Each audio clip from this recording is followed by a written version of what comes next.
ரஷ்யாவில் மருத்துவம் பயில சிறந்த ஒரு அரிய வாய்ப்பு. வெளிநாடுகளில் மருத்துவம் பயில சிறந்த முறையில் உதவுகிறது ஏஜே ட்ரஸ்ட் கல்வி குழுமம். சத்தியமங்கலம் அருகே கடந்த 5 நாட்களுக்கும் மேலாக கிராம பகுதிக்குள் பகல் நேரத்தில் உலாவரும் ஒற்றை காட்டு யானையால் கிராம மக்கள் அச்சமடைந்துள்ளனர்.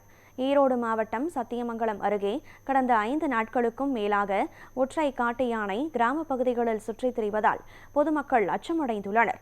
சத்தியமங்கலம் புலிகள் காப்பகத்தின் ஜீரகள்ளி வனச்சரக பகுதியிலிருந்து வெளியேறிய யானை தாளவாடி அருகே உள்ள ஒங்கன்புரம், தமிழ்புரம், மல்லன்குழி, கரளவாடி உள்ளிட்ட கிராமங்களில் அதிகாலை நேரங்களில் நடமாடி வருகிறது.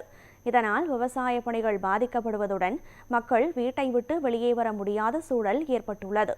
தகவல் அளித்தும் வனத்துறையினர் உரிய நடவடிக்கை எடுக்கவில்லை என கிராம மக்கள் குற்றம் சாட்டியுள்ளனர்.